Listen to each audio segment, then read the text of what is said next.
Good morning, student. So, in this lecture, we are going to start our chapter 5, which is lines and angles. So, this is the introduction lecture of this chapter. So, listen carefully. So, firstly, lines and angles. So, previously we know that what is line and angles. ठीक है, तो हमने lines और angles के बारे में बहुत कुछ सीखा है और ये क्या होता है हम अच्छे से जानते हैं. प्रीवियस क्लास में भी हमने इनके बारे में बहुत पढ़ा है. तो आइए आज हम इनके बारे में समझते हैं. ठीक है, तो लाइंस बेसिकली होती क्या है, जिनके पास कोई भी एंड पॉइंट नहीं होता है. ठीक है, अगर ये है तो इसे हम लाइन कह सकते हैं अगर इसके पास कोई फिक्स पॉइंट नहीं है. ठीक है, एंगल्स क्या होते हैं, जब दो लाइन या लाइन सेगमेंट एक दूसरे को टच करती हैं, क्रॉस करती हैं, तो जो कॉर्नर पे जो इसे हम एंगल्स कहते हैं. ठीक है, तो आइए हम आगे समझते हैं. ठीक है, तो एंगल्स क्या होती हैं, या तो दो लाइन सेगमेंट से बनी होती है या लाइन से बनी होती हैं. तो देखिए एंगल्स, व्हेन टू लाइंस और line segment intersect each other then corner are angles. ठीक है, तो जो वहाँ पे कॉर्नर पे जो डाइवेशन क्रिएट होता है उसे ही हम एंगल्स कहते हैं. ठीक है, तो ये देखिए दो लाइंस क्रॉस कर रही हैं तो ये एंगल, ये और ये सारे एंगल्स होंगे. ठीक है, तो जैसा कि हमने प्रीवियस क्लास में बहुत सारे एंगल्स के बारे में पढ़ चुके हैं. ठीक है, कौन कौन से एंगल्स होते हैं, एक्यूट एंगल्स होते हैं. ठीक है, एक्यूट एंगल्स होते हैं, ऑब्ट्यूज एंगल होते हैं, acute angle, obtuse angles, reflect angle, straight angle and right angle. इन सब एंगल्स के बारे में अपने प्रीवियस क्लास में अच्छे से पढ़ा है. सो इन दिस लेक्चर में हम लोग उससे रिलेटेड एंगल्स को पढ़ेंगे. ठीक है, यानी कि अगर हम दो एक्यूट एंगल्स को ऐड करते हैं तो हमें क्या मिलता है, और ऑब्ट्यूज एंगल्स को ऐड करते हैं तो क्या मिलता है, ये सारी चीज़ें हम पढ़ेंगे. ठीक है, उसी से रिलेटेड एंगल्स के बारे में जानेंगे. ठीक है, so our first related angle is complementary angles. ठीक है, तो आइए समझते हैं कि कॉम्प्लीमेंट्री एंगल्स होता क्या है. ठीक है, तो देखिए when the sum of the measures of two angles is 90 degree the angles are called complementary. ध्यान दीजिए, अगर कोई भी दो एंगल्स दिए हैं, ठीक है, कोई भी दो एंगल्स दिए, अगर उन दोनों का सम करने के बाद हमें 90 डिग्री मिलता है. ठीक है, अगर वो दो एंगल्स को हम जोड़ते हैं तो हमें 90 डिग्री मिलता है, विच मीन्स कि वो कॉम्प्लीमेंट्री एंगल है, एक दूसरे पे के कॉम्प्लीमेंट है. ठीक है, सपोज दैट हियर ये देखिए यहाँ पे एग्जाम्पल है. ठीक है, for example 30 degree and 60 degree.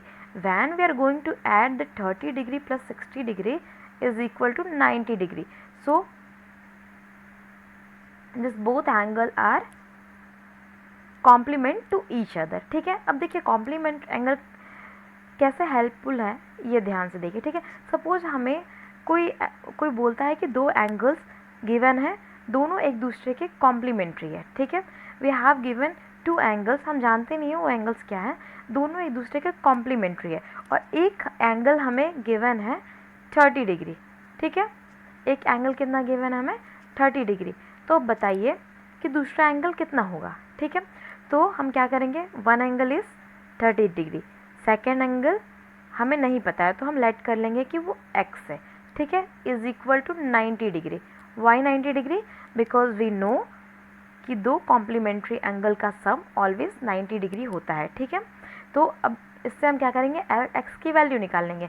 तो ये प्लस 30 इधर जाएगा तो माइनस 30 हो जाएगा, माइनस 30, और 90 में से 60 माइनस करेंगे तो x इज इक्वल टू क्या आ जाएगा, 60 डिग्री. तो देखिए हुआ या नहीं, 60 आया ना यहाँ पे. सो ये वेरीफाइड हो गया है. ठीक है ना, तो इस टाइप से हम सॉल्व कर सकते हैं. सो नेक्स्ट है, आप ये सारे कॉन्सेप्ट को ध्यान से सुनेगा क्योंकि इससे ही रिलेटेड आपके पूरे एक्सरसाइज के क्वेश्चन है. ठीक है, तो अब देखिए हमारा सेकेंड रिलेटेड एंगल है सप्लीमेंट्री एंगल. ठीक है, अब सप्लीमेंट्री एंगल क्या होता है, तो देखिए जैसे सम ऑफ टू एंगल्स अगर 90 डिग्री हो तो उसे क्या बोलते हैं, कॉम्प्लीमेंट्री एंगल. तो अब यहाँ पर अगर sum of two angles is 180 so it's called supplementary angle. ठीक है, अगर दो एंगल्स कोई गिवन है और वो दोनों का सम अगर 180 होता है तो हम उसे सप्लीमेंट्री एंगल कहते हैं. ठीक है, देखिए फॉर एग्जाम्पल हियर एक एंगल्स कितना है 135, दूसरा एंगल क्या है 45. 135 प्लस 45 कितना हो जाएगा, 180 हो जाएगा ना, ठीक है। तो ये हो गया हमारा सप्लीमेंट्री एंगल, ठीक है। ये दोनों एंगल्स एक दूसरे के सप्लीमेंट हो गए, ठीक है। अब यहाँ पे भी सिमिलरली जैसे हम कॉम्प्लीमेंट्री एंगल फाइंड करते हैं, यहाँ पे भी ऐसे फाइंड कर सकते हैं कि suppose we have given one angle which is 120 degree, ठीक है, और इसका सप्लीमेंट्री एंगल फाइंड करना है, ठीक है, पर हमें वो पता नहीं है, ठीक है। तो सप्लीमेंट्री एंगल फाइंड करना है तो हमें नहीं पता है, तो उस समय लेट करेंगे x, और इन दोनों का सम कितना हो जाएगा 180। Why 180? Because the supplementary angles, the sum of two supplementary angle is equal to 180। अगर उन दोनों का सम 180 होगा तभी वो सप्लीमेंट्री है, ठीक है। तो हम इसे लिख सकते हैं 180 plus x is equal to 120 plus x is equal to 180। अब देखिए यहाँ से भी हम सेम जैसे पहले कॉम्प्लीमेंट्री एंगल फाइंड किए थे ऐसे इसे फाइंड कर लेंगे।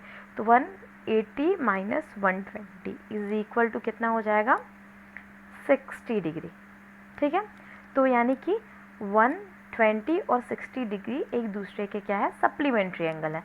तो इसी टाइप से हम ये सप्लीमेंट्री एंगल और कॉम्प्लीमेंट्री एंगल्स को फाइंड करते हैं। आई होप कि आप लोगों को ये अच्छे से समझ में आ रहा होगा, ठीक है।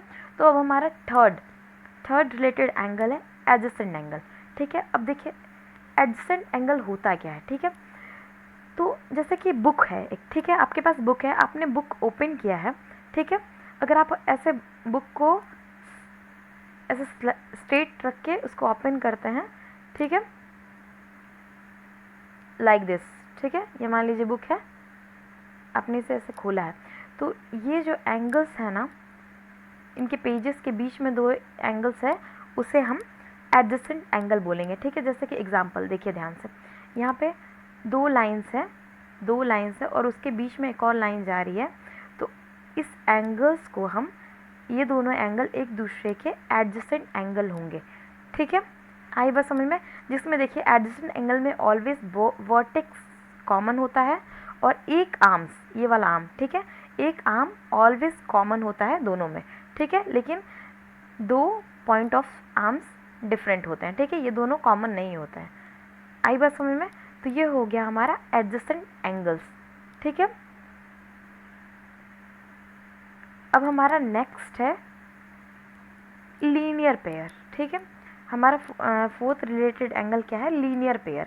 लीनियर पेयर क्या होता है, a linear pair is a pair of adjacent angle वो सम इज 180 डिग्री। ध्यान दीजिए यहाँ पर क्या बोल रहा है, पेयर ऑफ एडजेसेंट एंगल, ठीक है, यानी वो एंगल्स एक दूसरे से लगे होने चाहिए, ठीक है, यानी उन पे एक कॉमन वर्टेक्स और एक आर्म कॉमन होना चाहिए, तभी वो एडजेसेंट एंगल्स होंगे, ठीक है। अब देखिए लीनियर पेयर में क्या डिफरेंस है, ठीक है। लीनियर पेयर में एक स्ट्रेट लाइन पर एंगल बने होते हैं, ठीक है। एक स्ट्रेट लाइन पे अगर कोई इस टाइप से लाइंस है तो ये एंगल और ये एंगल एक दूसरे के लीनियर पेयर होंगे, ठीक है, और इन दोनों का सम ऑलवेज 180 डिग्री होगा, ठीक है। आई बस में ये एंगल और ये एंगल एक दूसरे के लीनियर पेयर है क्योंकि एक स्ट्रेट लाइन पर बने हुए हैं, ठीक है, इसलिए ये एक दूसरे के एडजेसेंट एंगल भी है, ठीक है, क्योंकि कॉमन आर्म्स और एक वर्टेक्स कॉमन है यहाँ पे, ठीक है, इसलिए ये एडजेसेंट एंगल है और एक स्ट्रेट लाइन पे बने, ठीक है, लीनियर लाइन पे बने हुए हैं, इसलिए इसे हम क्या बोलते हैं, एक दूसरे के लीनियर पेयर है और इनका सम ऑलवेज 180 डिग्री होता है, ठीक है। Angle one plus 2 is equal to 180 degree होगा, ठीक है।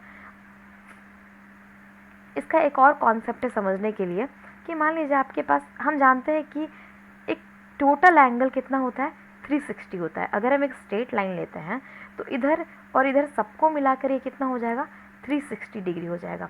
तो इसके हाफ में कितना होगा, तो इधर हाफ में कितना होगा 180 डिग्री होगा, ठीक है। तो अगर मान लीजिए यहाँ पर कोई भी लाइन है तो उन दोनों का सम तो 180 ही होगा ना। अगर इस लाइन पर पूरे एंगल की जब हम बात करेंगे तो 180 डिग्री ही होना चाहिए, ठीक है।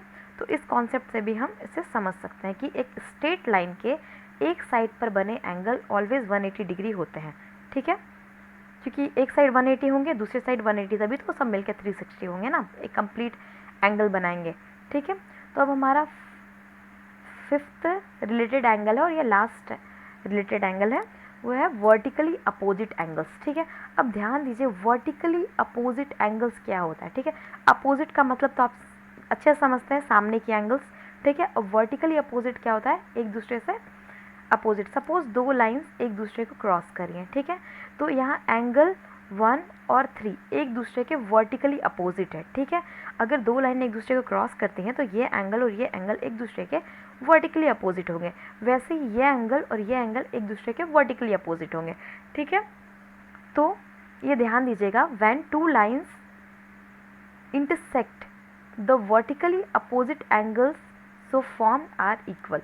अगर दो लाइन इंटरसेक्ट करती हैं तो जो वर्टिकली अपोजिट एंगल्स हैं वो सेम रहते हैं, यानी कि angle 1 is equal to angle 3 and angle 2 is equal to angle 4 होगा, ठीक है।